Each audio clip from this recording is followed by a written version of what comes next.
Enkosi. Sibonge lokuthi uphenze usinika lo musa wokuphila, umusa wokuhlangana, umusa wokutomkhonda kulamalanga la nje emhlabeni. Emalanga engahlangani. Uthi ke Pawula singabokuyekela lokuhlangana. Sibonga lokuthi noma kulukhuni sihlangene ngalendlela yokuthi simithe abazalwane bethu lesingakhona ukumitha nabo emoyeni. Siyambonga ke ngani ngilanga lemthandaza kwabo sesithandazile futhi mhlawumbe singaphinda sithandaze. Ngifuna ukuthi sikhulume ngana topic lesenhliphelweni yami kulamalanga la embulile nje uNkulunkulu, the power of the conscience of man, emandla anembeza umuntu. Ngifuna sibuke nje wona sizathu salo nembeza lo ungihluphile nje kakhulu. Kunembono la ngikhombise wona uNkulunkulu bazalwane, wangikhombisa ukuthi emandla elibandla bantu labathembeke kakhulu, labanemandla, labagcotshiwe kakhulu emhlabeni nabangakacapheki.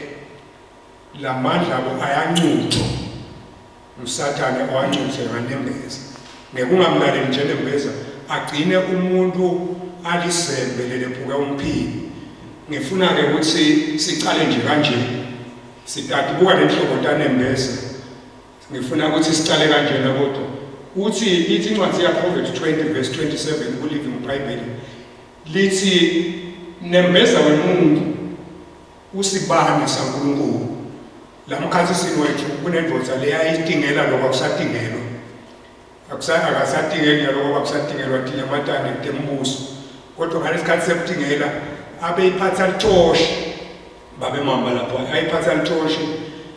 Kuthiwa igama lale lithoshi i-searchlight. Akusilo lithoshi lokukhanyisa indlela, lithoshi lekutingela kuthiwa i-searchlight. Le searchlight uyibeka la simoweni ikhanyise khashana. Empeleni ubona ngisho silwane lesincane noma sibhacile ngaba lokwatsha uyasibona. Ubona impunzi, tonke lenhlobo tetilwane ehlathini ubona through tihlahla. Ubone leliswe khathi le light yale searchlight is able to penetrate. I-penetrate atingumo, i-penetrate ebumnyama, i-penetrate i-forest, i-penetrate etshani, i-penetrate any form of vegetation you can see. Now sebenza le searchlight. So uthi ke uNkulunkulu la ngekhathi kithi sonke nje losikolo, sonke nje losila. Empeleni ngimangele namkhandla ukuthi uNkulunkulu usigayida more. Singasho nje bazalwane sithi hambani ngamoya. Njengoba sisho sithi hambani ngamoya nanamba ngamoya ngeke nitifeze tinganuko tenyama. Qiniso lekuphila lithi a lot of Christians njengoba nakimi kuvelile nangibulela uNkulunkulu aba understand kwalo sisho ukuthi nasithi hambani ngamoya.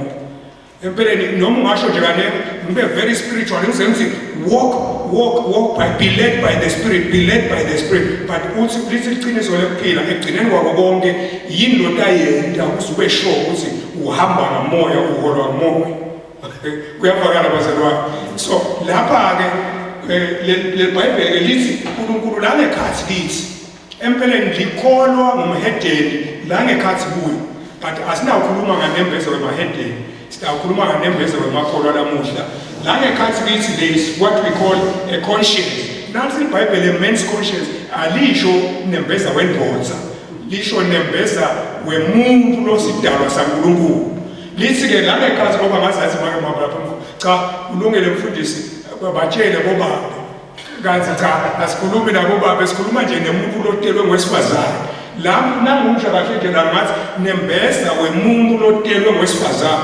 Noma ke umuntu lotelwe ngwesifazane unanembeza. Lo nembeza is called the Lord's searchlight. Sengichazile searchlight. Selithi leBhayibheli lo nembeza lo uya-expose Jesus. Kuyafakala bazalwane. Wena njalo nembeza uya-expose. Nalo le gama is-expose lina two into ezikwembuleke kulo mbono labe ngubona. One, kusho ukuthi he makes you able to see. Fana nje nelight nangikhanyisa la, you are able to see nangikhanyisa. That is the first level yokuthi nembeza uya-expose. He makes you able to see in the dark. Kanti number two, usho ukuthi uya-reveal uyarivila ngiyathanda lelithi uyarivila to expose mbambamba unangithi mina bayisibona ngitawu expose ngisho ukuthi ngitawufetha imfihlo yakho ngitawetha imfihlo yakho yatiwe lisika leBhayibheli lo nembezo uqala akhanyise nje akhombise akhombise afike ku level naso lilalelana naye la asa expose your innermost secrets to you nikona mosibazalwane uyabona nje lo mbela kunetimvo letatiwa ngimi ngedwa noma ke tatiwa ngimi naloboya lokimi tatiwa noma ngimi naNkulunkulu wami kungenteka lo munye angetati ngisho ngaba ngetati but listen to the Bible la ngekhathi kithi nembeza uyi-searchlight nembeza usibane saNkulunkulu nembeza ulithuluzi laNkulunkulu leku-expose ukhanyisa le angakhanyiswa umuntu khona ungikhombisa le la kwathi mina khona ngedwa.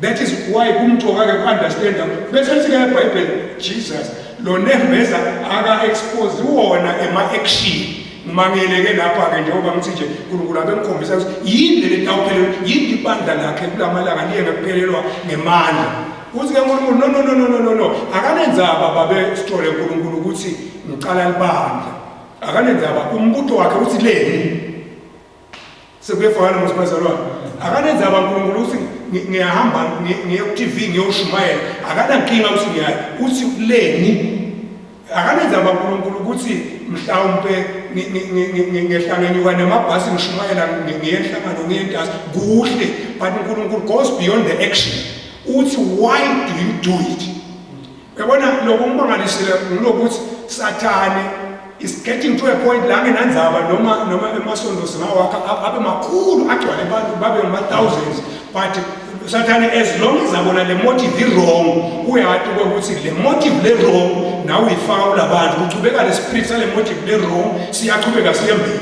and therefore anybody with a wrong motive is not a threat to the devil.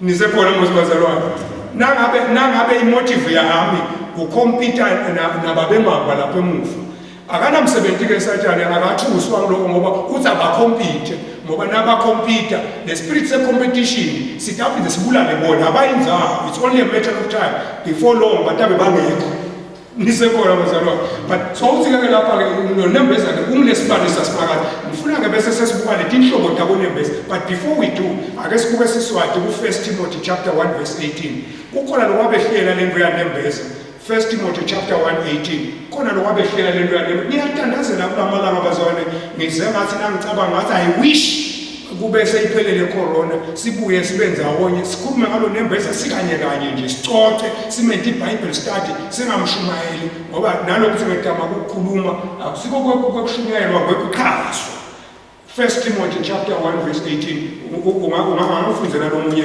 ngesiswati nje kungenteka kungabikho kule technology yethu fast ngicela ungifundele 1 Timothy 1:18 1 Timothy 1:18 yes Timothy Timothy ndotsana yami mntwanami ngikwethwesa lo mthwalo ngikhumbula iprofethi letaticondziswe kuwe ngithi lwani ngato kulwa lokuhle ngikubambelela ekholweni uhlale unanembeza lomsulwa nisekhona bazalwane Timothy usembili utaphuza Timothy ukuphi manje usembili but Timothy kulembi lokuyo bakhona lasebehlulekile bakhona lasebangekho kule bakhona lasebangahambi bakhona lasebabhabhalele ngesisu bakhona lasebaphelelwe ngemali no Timothy kune prophet les prophet lesa prophet wabo should come true nabo kune prophet letentiwa ngabo those prophecies were supposed to come true but there's something that they neglected kwase bayafake qhubeka ukuthi uNkulunkulu uthi Timothy gatha ini two things kumbuta iprofethi letaticondziswe kuwe ngithi lwani ngato kulwa lokuhle ngikubambelela ekholweni uhlale unanembeza lomsulwa ubambelela kuphi ekholweni aninothisi ukuthi niyanothisa ukuthi Paul atimthule ngole kumele ubambele ukuthi na utakulwa wini ngala uthi ubambelela kuphi and lokukholwa kumele sikushumayela kakhulu uyabona wonke umuntu usuka ngakakhuluma ngakakhuluma ukuthi believe angithi wonke umuntu uthi yena njani believe and vele the just shall live by faith and we should believe. Livangeli lethu sikholwa each time sivalive we believe and therefore we live by faith. Siyabelieve impilo yethu yonke ukukholwa but ngimangele nalo iBhayibheli lithi awuhambi ke kukholwa kodwa kunothi sendo bazalwane uma ngoba niyaliva mos legama lisiyenda njani bambe ngalendlela nkonko ngalendlela fela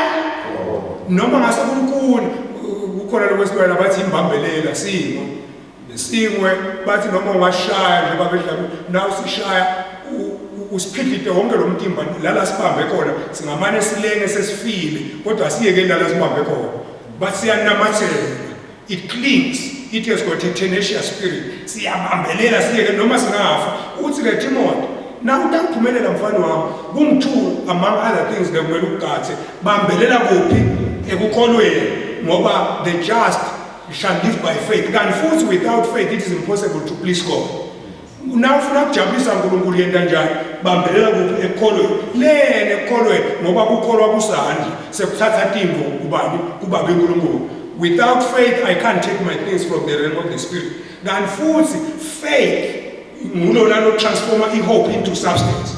Now I'm going faith, which shows whatever I'm hoping for, whatever I'm desiring, whatever I want to be before I die, I cannot be that thing without faith. But faith is the factory that manufactures substance from hope. In raw material, your faith in hope. I take hope and then faith in the substance. Ubambeke bambake le faith but hayi yodwa ngimangala lokho ukuthi engabe Sathane wentela lokho ukuthi sishumayele le faith yodwa bese sishiyana lo critical uthi bambelela ku faith bese ubambelela kuphi futhi ngiyabambelela ekukholweni uhlale unanembeza lomsuku uthi ubambelele ube uhlala unanembeza lo njani lomsuku nawe ubambelele lo nembeza lomsuku ake ngichaze nembeza lomsuku ndababona la ngendazi. But selithi ke leBhayibheli wabambela kulo lokubili bakhona labake benti experiment Jesus uthi bakhona labake benti experiment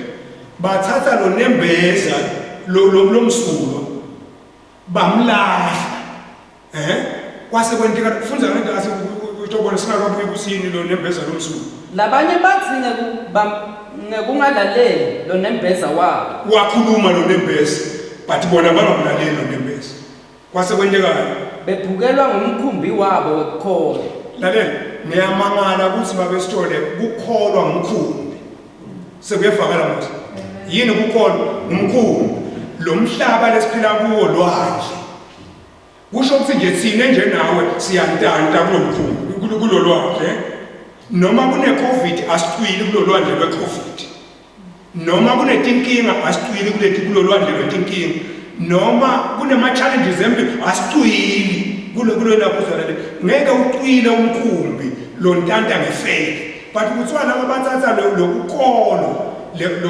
angeke kwesinkulu Peter wazalwane wathatha kholo wathi kuJesu la kunguwe khuluma ngide lapho kuwo wathi Jesu khaya wesuka Peter wanyathela la emantini ngekukholo nisekhona wahamba wantanta emantini ngekukholo wahamba emantini ngekukholo uthi ngekukhona abantu abake benti experiment bathi ake bakubeke lokukholo eceleni sebake bahambe ngamasenses abo sebake bahambe ngekubuka kwabo sebake bahambe ngemandla sebake bahambe ngefame yabo sebake bahambe ngama-status abo sebake bahambe ngama-riches abo sebake bahambe nge-wisdom yabo sebake bahambe nge-understanding yabo sebake bahambe nge-knowledge yabo sebake bahambe nge-experience yabo sebake bahambe nge-exposure yabo sebake bahambe ngama-talent uthi-ke benti i-experiment le-wrong baqwile kodwa nikona bazalwane bobani babhaliwe la kuthiwa babeka lokukholwa eceleni bangasalaleli nalo nembeza. Do you know ukuthi laba these were collaborators with Paul? Bani laba bashumayela na Paul. Just read la ngendasi stop nje sibuye la ngehla kulomhlobo la konembeza. Labanye babo nje boHumenaios. Niyeva ukuthi labanye babo nje. Niyeva ukuthi labanye babo nje. Akusho ukuthi ngilaba ukuthi labanye babo ngalendlela banenge ngalendlela bakhona ngalendlela bayiconductile experiment ngempilo yabo bafa labanye babo bobani boHumanayos naAlexander bese ngibanikele kuSathane ukuthi batawufunda. Notice. Look at this.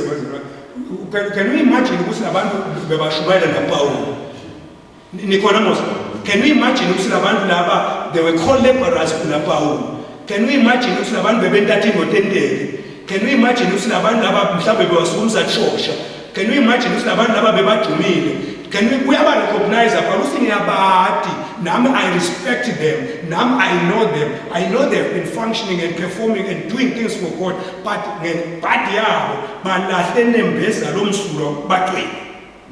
so it's so deep. Kule level elibila manje.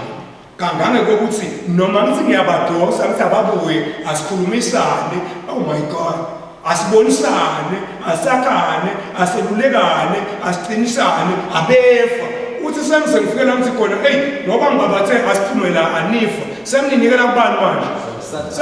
Can you imagine ukuthi ufelwe nginembesa kangange kokulahle nekholwa to the extent yokuthi azathi Paula, sengibona ukuthi angikunikele kubani.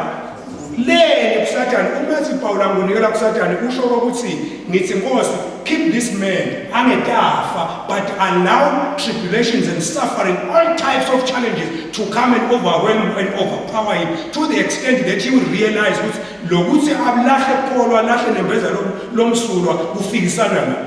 A very good example yalento le yokunikelwa kuSathane ngina into le ehlela Jona uthi uNkulunkulu hamba le uyesuka Jona ubheka le hambeni Ninevi uyethashini uze uNkulunkulu okay le sento lasentile sekungalaleli sekungahloniphi sesimnikele kuphi sona lesento sakhe sesimcommit kuphi to the challenges lokho kumvikelako lamandla lamvikelako the divine protective power seyidrowiwe seka challengewa ngemagaga selwandle sekungenteka konke uthi nalaba ngigcine ngithi uNkulunkulu abangafika abantu labo.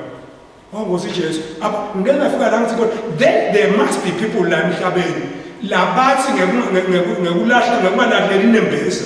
Athi uNkulunkulu lo muntu ngekafa but ngimfuna back but akakabuyi back he must suffer.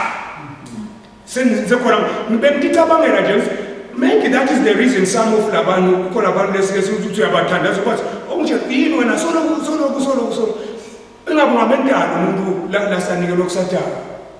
Nalo kunikelwa kwakhe kuSathane kungasiko ukuthi unikelwa kuSathane nje unikelwa umuntu ukuthi inikele yena ngekuthi inikela yena ulale akalale nembesa.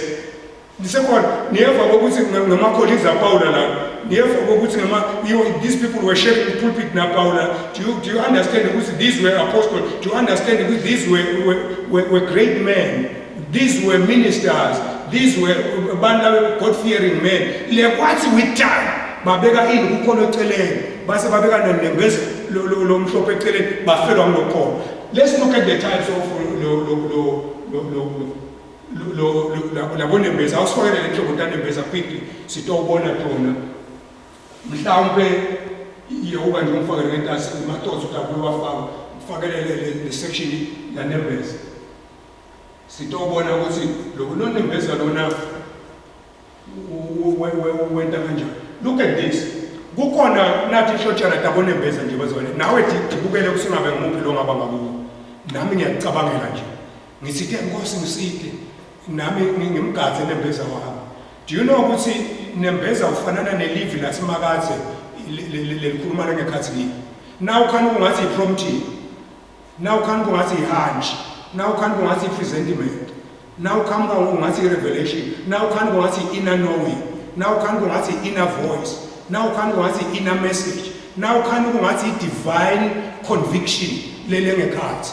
Lela lakhuluma ngayo uNkulunkulu. Athi kuyeke lo ukathi lo munye ngani uyabweda. Nisekhona mosibazalwane. Lenye lelimethe bazalwane ukuthi ngani bani uyabona lo silapha nje bazalwane. Kuye uNkulunkulu une assignment ehlukene ngathi. Asente nemsebenzi lefana nabo. Lo msebenzi lo wentabo udetermine your lifestyle. Am I right, bazalwane? Lo msebenzi lo wentabo udetermine the way you should eat and the way you should walk and the way you should dress. Now nje uhlala phansi, you don't need a lot of energy. Kodwa na uphakamisa steam, you must eat. Ngoba na ungakadli utawucollapse usuwele le. Le ministry labitele yona uNkulunkulu it determine your lifestyle, it determine the books you should read, it determines the friends you should have, it determines the places you should go to, it determines how you are going to be, whether you are going to fast and pray. It's determined by the calling. Ubitiwe nje in your own sphere.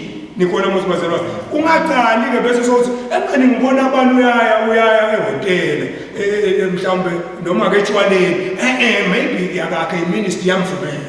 But uthini nembeza kuwe, ithi ni calling yakho, ithi ni ministry yakho. Let's look at this. I-weak conscience, luhlobo lokuqala lwanembeza anginawuchaza ngalo, ngifuna nangale ngibese ngiyakudefine. But i-weak conscience bazalwane, nginonembeza wemuntu la khona ungathi na ungibona ngibheke ubheme nawo. Seniyabona mos. Weak conscience nje kusho ukuthi uzathi Paula nje bazalwane nangabe mhlawumbe kunehonji. Uyayikhanuka nehonji. Angithi ayisiso solo futhi ngidlile nje into ayisiso solo ihonje kodwa uthi Paula kukhona into lekumele ukuthi noma nangabe babesithole le honje wathi ukuthi isolo wafuza Old Testament ukuthi isolo une weak conscience akusiso solo ihonje inyama yothi umshilo kodwa yamlimata sithole ihonje uthi ke Paula for the sake of lo nale weak conscience angikhidlele leyo nje yamlekami ngalesikhathi sami lekamele lapha ngiphume ngihambe nasitole nangimeme isitole ngabe sengizosele necatha leyo nje kalapha kanti isitole ngeke asadla mina sekunehonje une weak what conscience mnembeza lo sebuthakathaka akaqini yena usabambelo kwanisesina nikona mosibazalwa so yabona ukuthi kukhona abantu labathi I don't care who says what, I'm right, I'm going to be who I am, I'm going to do things. Do you know ukuthi Paula I'm free to do whatever I want to do, but the freedom yami angisuye besicalekise kulabanye. Kuyafakala mosibazalwa ni free ukuthi ungangikhanza mhlawumbe ebhaleni ngiyothenga iCoca-Cola. Ngithenga nje iCoca-Cola yodwa kodwa ngithenge kubazalwa ebhaleni. Uthi wena nawe ngibuda ukuthi ungibone ebhese ebhodlela noma ungibone ebhese iCoca-Cola. But lala umkhanze khona seniyabona so uyalimala mhlawumbe ngizo bangihamba beyoyindana. Angeke utawucabanga ukuthi bengitawuthatha le Coca-Cola ngiyihlanganise nalo kunye. That's a weak conscience. Weak conscience. Weak conscience. Let's go to this one. Look at this second conscience. But what's the Paula? Mkatsa nembeza kanawe wena lona nembeza lo weak pen. Cool. Nawe funza, nawe detrain, nawe not now. It's not for now. Kodwa nje nawe yena njalo. Khulu uzofika kulo nembeza lo saqinile. Wesibili nembeza kuna ubuhlungu lo nembeza ubuhlungu kuthiwa is a seared conscience nembeza lelithi iBhayibheli useared bazalwane ngunembeza. Look at this, it is one that has been so sinned against that it is no longer sensitive to what is right or wrong.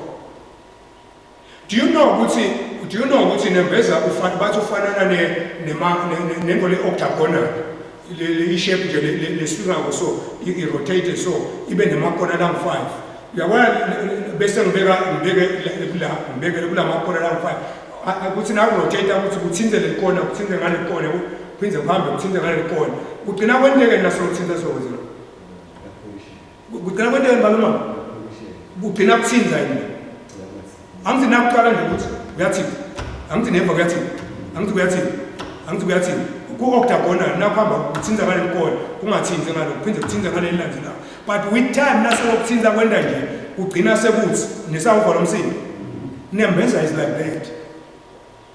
Hallelujah.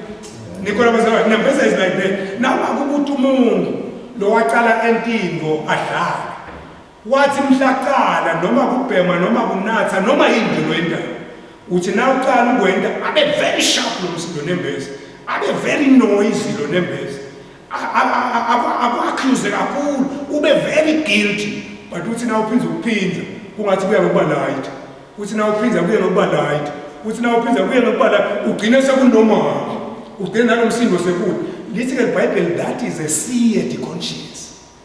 Uyabona ke nayikhona into lengababuhlungu ukuthi mina ngipractice into lathi uNkulunkulu angisuyenta ngize ngifike la ngejwayele kuyenta. Nikhona mosibazwa ake ngibhekise uyathi ukuthi nakwaziwa nje likholwa liye enyangeni lamalanga bathi kumela nabona kumele kodwa ndinakwaziwa kangiye enyangeni bese engiyanyenya ngiyayo. Do you know ukuthi kunenteka noma isitori nangiya the first time ngiya ngeke ngilale ebusuku. The second time ngiya kungathi kuba ngcono. Kusho 100% guilty the first time. Nangibuyela 80% guilty.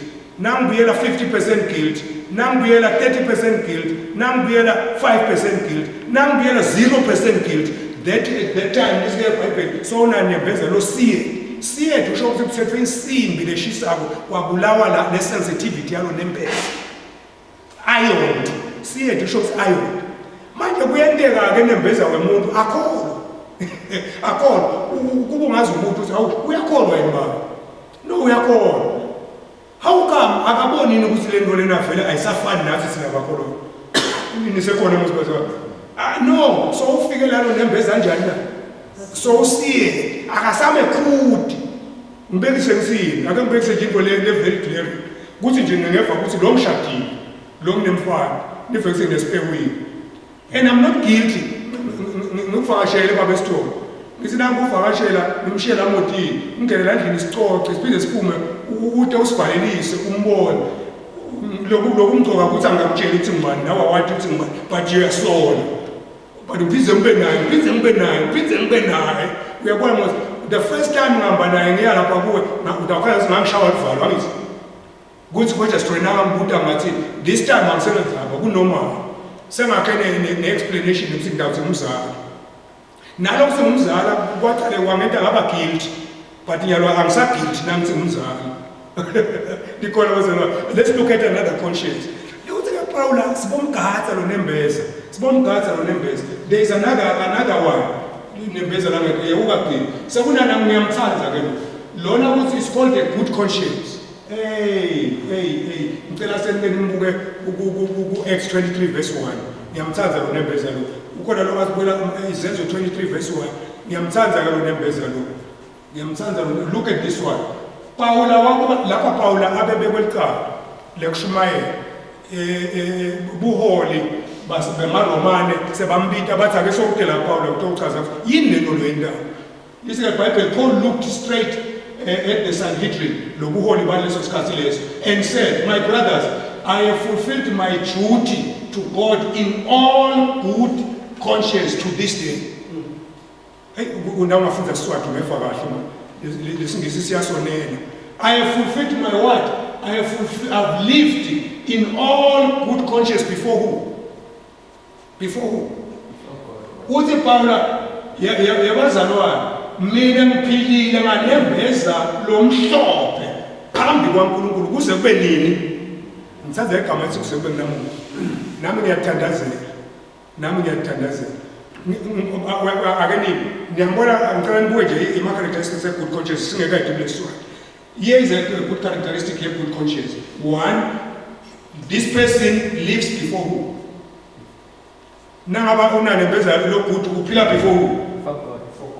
Seniyanosisa Mose. That is the importance ya nembeza lonje. A good conscience. Umuntu lona good conscience doesn't live before a past. It doesn't live before a church. It doesn't live before any other person. Uyathi sinalo lona ngaba nethinking atakhe.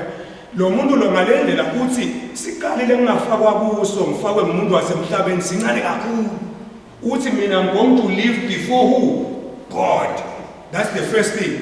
Number two, so uthi ke downloads abuka nje manje uthi angaphili before God kuphela. Uthi up until this shows ngalendlela it began, it continued, it is still there. Ngaqala phambi kwaNkulunkulu, ngaqhubeka phambi kwaNkulunkulu, nalamuhla ngiphila phambi kwaNkulunkulu. Ngiyathandaza bazalwane. Ngiyathandazela nami. Yabazalwane uyabona naye ke lemvula bengikhombisa uNkulunkulu. Abengikhombisa ukuthi a lot of people emhlabeni nje wonke they are living before me. Nikona bazalwane. Awuthi lo mbuto wami, what do you think kungenteka empilweni yakho njengoba nyalo nje ngiloyo kusithwa kathikele endlini? Kungenteka empilweni yakho ngoba phela usendlini yalo wethu nami ngingedwa. If I'm living before babe mama, kwentekani babe mama nangisembutheni wena ukaloba? Kusho ukuthi I can live anyhow, angithi. Ngiko ngathi Paula lokhuluma ngawo bohemeniyo uthi basuke baba nanembeza lothi kabaphile before Paul wathi nangekho Paul aweva ukuthi abasaphili njengoba bekufanele baphile ngoba they were living before Paul and not before God. Uthi ke Paul kodwa mina bazalwane lo ngimela phambi kwenu I'm not guilty noma ningathi ngiguilty kodwa niyayifomo sinengole ake ngiphize ngithi do you know emakamba ukuthi ungabekwa licala noma lati? Do you know ukuthi ungakhulunyelwa indaba letingekho? Do you know ukuthi dingakhiwa authority ephume kuthanda? The most important thing ukuthi lento labayisho ukuthi uNkulunkulu uthi no mina ngaphili phambi kwenu ngiphile before who usho ukuthi ningamcharge ningamconvicta ningangilahla ngelicala ngingangena eJehova siJesu ake kufize kubekise niyathi imfihlo yaJoseph ukuthi kwaba yini leyamenda thina prime minister he lived before God. He lived before God. Uyabona mina nje bazwana kube kwamngimi abebathathu bangathi ngirephile ngihambe ngolandza ummeli. Ngilandza ummeli lo strong. Ngithi akatongi defend. Ngifuna umhlaba wonke wathi ukuthi angenti njani angareke. Wake wamlaza Joseph. He was not living before man. Wathi lo nkulunkulu lovumelele charge yami. Lo nkulunkulu lovumele kusile smearing campaign. Lo nkulunkulu lovumelele silenda. Lo nkulunkulu lovumelele ukuthi ngoniwe. He will come back and cleanse me. Okoje nkolo mosibazalwane. Nayikona into lemnanzi. Uyabona kulamalanga lesiphila kuwo. Ake ngitshele iqiniso. Jesus. Kulamalanga lesiphila kuwo. Ungaphuma ephepheni babesitori ungakenti lutho. Usekhona. Kungasekuleta story sakho ungakanti lutho. Le malanga lesikuwa very dangerous. Siphile malanga neslandering nesmearing campaign ekonana. Then it is important ukuthi uma babona ungasheshi ulimali. Ungasheshi ulimali. Lord Joseph, what I'm living before God, not before you. Ni nesikali senu sincane kakhulu. Ngiphila ku highest level. Ngiphila la ku searchlight lenkulu kunalelo. Lona mina ngibona ngaphandle ukhona lo mbona even ngekhathi akazange agwishe lekwagwish wathi lo nkulunkulu lovumelele simo ngiyamthanda nasathi nine bafowethu nanhlongota lobubi ngami but lo nkulunkulu caused that thing ukuthi to work together for what for good uthi sizathu ukuthi ngangu innocent mina ngesikhathi ngijajwa ngalamacha nisekhona mosibazalwane phila phambi kwaNkulunkulu yeba do you know ukuthi ungathatha inzambo yothi khuma nasebabona abantu ngisho mbamba mina ungeke weda kana sontweni ngokungathi ukaba kuye sontweni usukusho ngiyongena kuwe and at the same time this is not a license to live anyhow and say I'm living before God. The truth of the matter is siphile malangeni labangabona uthi ke lona bazalwane abebe kwelicala lekuthi ushumayele bathiwa bona lokushumayela kuRome le doctrine yakhe iRome udukisa abantu akaboshwa akabulawa uthi ngithi inkinga do what you want as long as I know ekhaya ngine approval uNkulunkulu uthi well done faithful servant nangifike ekhaya. This is the conscious thing itsanzako I have lived with all ngiyambona lo all uthi I have lived with all, in other words not a fraction of my conscience labe ngithi please akuyo. It was 100% before God. Nami ngiyathandazela kuthi angithi nami umhla siyoshi umhla ngosiJesu lo mntu uvuthi ake sesibukele nyeke until this day until this day. Which day lamalanga eCovid? Which day lamalanga esmearing campaign? Which day lamalanga ekonana? Which day lamalanga eFebruary? Which day lamalanga abubi? Buka little Bible babesimelane kulamalanga lesiphila kuwo labaye batawufeyint. Ungafeyint nje feyintiswe ngokuthi sebaqhaphele ba.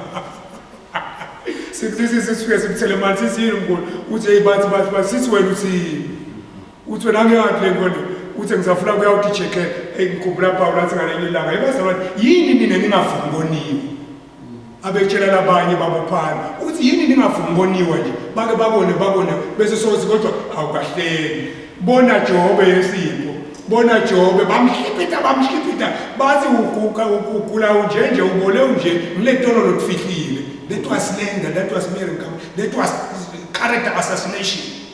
That was defamation of everything long akubita ngawo. But uthi Joel anani macha sesikhulumile asifani. My Redeemer lives. Umhlengi wami njani? Utamhlenga kule message ngifakwe ngiqiniseke but I'll come out. Uthi futhi nangiphuma la will be pure as gold. Okakahlela ke nisi. Ebazana ngicela ukutshela iqiniso. Uyathi ukuthi na uvumela uNkulunkulu uphile phambi kwakhe noba bangakufaka you come out as pure as gold. Phela thina kulomhlaba lesiphila kuwo baba sifana nemsundu. Umsundu noma uthulisa kumuntu uzakuphuma clean. We will come out clean. But ngifuna ukukhuluma nge-conscience. Nayi ngeleli conscience. Le is an evil conscience. Angifisi. What is an evil conscience? The conscience is one so poisoned that it approves things that are bad and accuses you when you do the good.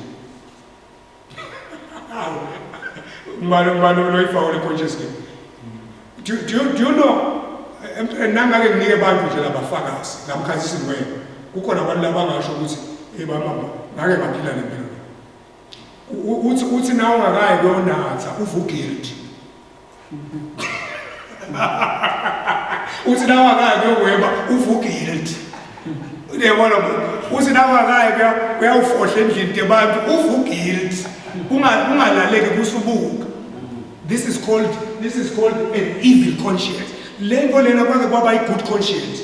Lento le kwaba good conscience. Lento lena kwaba nembeza lomhlophe lolosanje polluted conscience.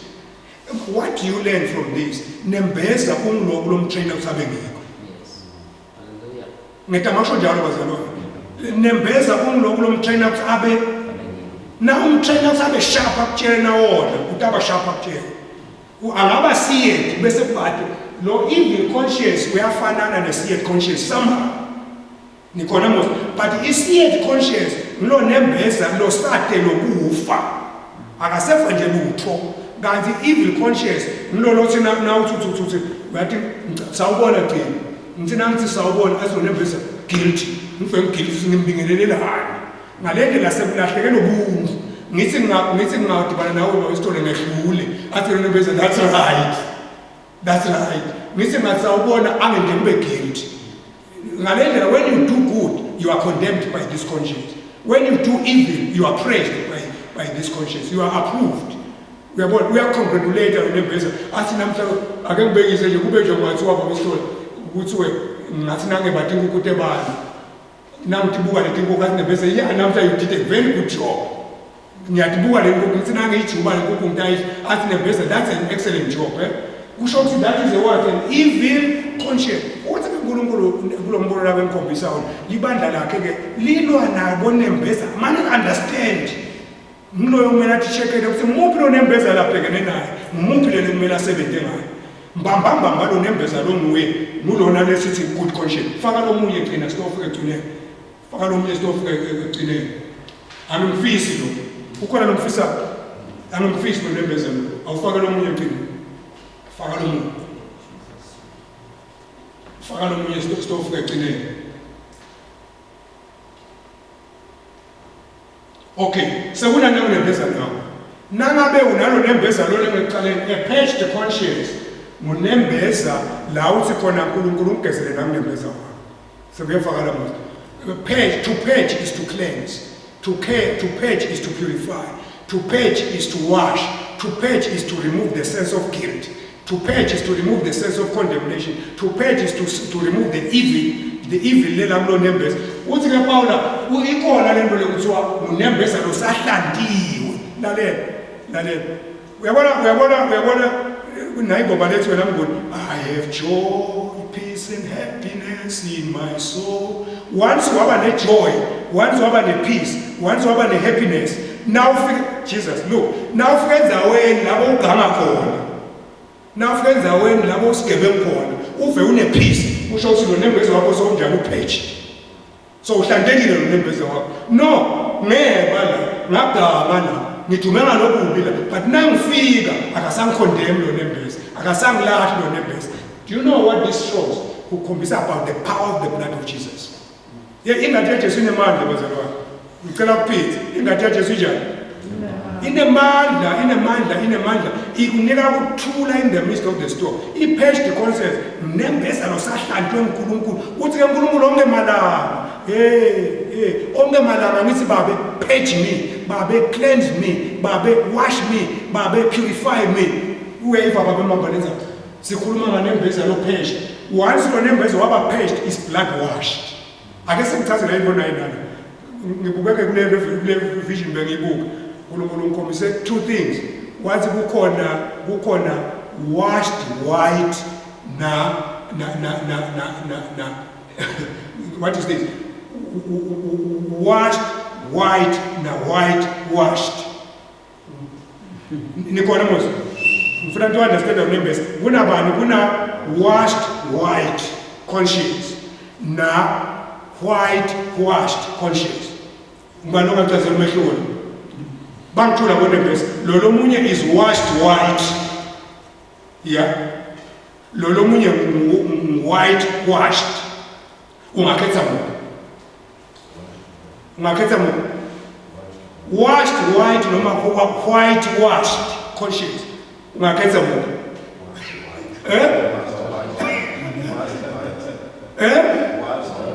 Washed white. Awumkhethile lo white wash.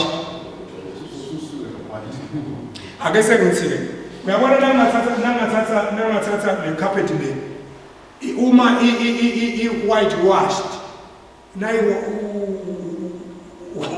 white washed. Usho ukuthi ngithethe empende. Niyabona manje? Ngamfaka la edu. That is white washed. I mean, shows ngalendlela coated with white. I mean, but that is what washed, white washed. We give a kodwa nase ku washed white. Kusho ukuthi ngekhathi nangaphandle ku clean kumhlophe. Kuyafaka. Uthi ke uNkulunkulu akafuni sibe white washed. Akafuni uNkulunkulu ukuthi nangihamba bathi ngumzalwane lengekhathi ngithi mina ngingathi angiphila anyhow. So uyabona mose. Ngalenda if I'm whitewashed, kusho ukuthi I give an appearance of a Christian. But if I'm washed white, kusho ukuthi I am a Christian. So kuyafaka. Lo nembeza ke lo the peace, that's why we are paged. Kusho akusho ukuthi you are whitewashed. Now paged conscience, kusho ukuthi you are washed white. As Peter says, washed white. Speaking the first, washed white. Then we give a man, we are also we are talking about it. We must see the white washed together. What's the Jesus man in the little? What's in the front of the matu? Lots now we are Wakans, Israel, a matuna, Baba Penda, Namapan, Benton, Subonus, tuna. I'm to Nazi Jagabaswat, as putting the answer to the matu. Beba wanda usike ni namba faris ne basatus ni fanana ne matuna lampen dona ke tu aba mhlophe ngekhathi boni le kuyanu sendi ayifa moseko Matthew 23 kusho njalo Jesu ngalendlela they were white la matuna they were white they were they were white washed they were white washed but not washed white. Lenge kazi kwakungani. Kunkulu asithe kula malanga nawo. Asithe kula malanga. Seniyayibona lenza manje. Ngithike ke nami namze ngathi Nkosi usho ukuthi wena ngaba ngishophe la ngaphandle ngibe mnyama la ngekhaya. What exactly? Ngoba lenge kazi kune motive. Why do you do what you do? Okay? Sibuyele ke la. Nase we pure conscience ke bazalwane. Kusho ukuthi once le ngadi yangiwasha. Senginjani manje? Ni pure, sengjani futhi ni clean, okay? Bese kuba nanangembeza ke number 7. Every day of our lives, defile the conscience. Every day of our lives, we are going to learn how to something will defile you. Kukhona into letakwendeka iminyanyisi. Khona letakwendeka ikhuba. Khona letakwendeka iphathekayo. The moment uve ngasuthi sekunemsindo, the moment uve ngathi sekhona kungalungi, akusho kuzawukholwa, akusho kusoyezwa kuphela. Kodwa kusho nje ukuthi uyafanana nje nemuntu lothi uyathi sekhona kungalungi la ngekhaya. Ngaleso sikhathi ke sithi you have a defiled conscience. so ungcolile lo nembeza but akasho ukuthi esogwele usho ukuthi mane kumele uwashi kuphi engadini angigcina nganawo standards ugcina ngikhombisa uNkulunkulu iglass do you have this glass thing here cela ungifakele nitobuka ukuthi ugcina athi kwentekani kunembeza ngifakele le glass sitothandaza yeah look at this nembeza yini nembeza is an inner charge of moral issues ngefakana yini nembeza is an inner charge of moral issues you can't win against nembeza unless afe number 2 but lo nembeza ngikujabulele ke lokho nangibona le vision lo nembeza uthi uNkulunkulu nembeza can be compared to a window that allows light of God's truth uyabona le first level nangabe le light elivela uNkulunkulu iyashine iphumele ngalangithi iphinde ishine iphumele ngalangithi iphinde ishine iphumele ngalangithi uthi ke nembeza wakho ufana nemfastelo lekhaya ezweni but look at what happened so uthi if namhla ngiyona if you persist in disobeying God kulola kusho nathi uNkulunkulu msuphuma lapha ngiphume ngenkani msuphuma lapha ngiphume kufana nekwekuthi le glass lolibona kole ulanza ludzaka ulanza idust okay angithi vole simple uyabona na ubeka imoto la ngaphandle kuyo uyibeke nje uyiwashile clean kuhusha kungakuhusha kanti ulikhize futhi kuhusha kugcina kwentekela amafastela kuba neludzaka nedust angithi la manta triple le dust angithi na uhlela ngakhathi bowubona ngani angithi but with time naso lo liphisa uhusha kome lo mhlaba phisa uyibeke nje noma inyama ungene ngakhathi can you see through uthi uNkulunkulu that is exactly what happens nembeza each time on if I don't right the wrong ufana nekuthi kusuka idust yahlala fastele la nembeza ngiphinze futhi ngone ngingakulungisa usuka idust ihlala la fastele la nembeza until get this, then the window gets dirtier and dirtier until the light of God's word and voice cannot go through. Do you see what's coming down le defiled ngathi lo nembeza lo safika nembeza wami uvuswa ukukhuluma kwaNkulunkulu nembeza wami uvuswa liqiniso lelivela kuNkulunkulu but provided mina udazi nakhuluma uNkulunkulu ngithi yes Lord I'm sorry. Yes, Lord, I'm sorry. If I'm sorry, what happens? My conscience window gets dirtier and dirtier and dirtier and dirtier until nothing will go through. So we have found this is called opaque. Now with opaque, it shows no light can go through. Now the numbers so thick, which nothing of God's word and voice will go through. Lapho I can live anyhow. I can live what I want. But ingengaphila ngakhona akeni ushoza ukubabona banayo bakhona nasemanje. La ngaphandle umuntu oh Jesus. Sengicabanga ayikaba ngisubekisa bake babakhanza naba lamanye amajana abeke etshwala babafakazela nje bakhanza babekeni manje. Twana bathi hayi bazona le nto lenikhuluma kuze yathi siyete njani manje bahle bathi bathi ukuthi siyayifa futhi le nto le ingiyo bathi yabona bathi futhi siyayisupport and bathi futhi ke nina landi lefesi leli lapha niyalandi lelithi bapheze bathi lo numbers are so dirty that the good is bad and the bad is good. But let's spin around now. Thoughts are like dust or soap. La engqondweni yakho. Na ucabanga nje kulaqala ukungcola khona. Nangicabanga is either ngiwasha imbeza noma ngcolisa imbeza. Nikona mosibaza. Nangicabanga kushaya umuntu kabi. It's like ngiphethe dust ngithela lo nembeza wami ngalo ukungcola. But nangabe ngimcolela lo muntu kufanele ukuthi ngiphethe isipho ngiwasha lo nembeza wami. Kusho ukuthi ngimi lo naka nembeza wami sothi awushona nje. Doesn't matter ukuthi namhla kusenabe clean nangiyawulala wash me long. Ngiko ngathi umhlabeni ngihlande ngosemoyeni wami ungende nibe ngcwele. Ngifuna simela. Then sithi lapha they clean or soil the window lama thoughts they clean or soil as a man thinketh so is he. Sekuyevakala manje. As a man thinketh so is. Ngicela ukuthi sinikuthathe lokhu serious bazalwane kulilanga lekuthandaza. But ngithi ke singathandaza ngcono. Nangabe sicabanga ukuthi la ngekhathi kune inner judge of moral issues. Lamalanga nesiphila kuwo uthi uNkulunkulu be guided by your conscience. But the conscience is empowered by the word and my obedience. Siyabonga bazalwane, angicele babe mababuya ukuthandaza. Siyabonga ukuphakeme. Alwethembekile. Sibonga lapho ngosiyaphila namuhla.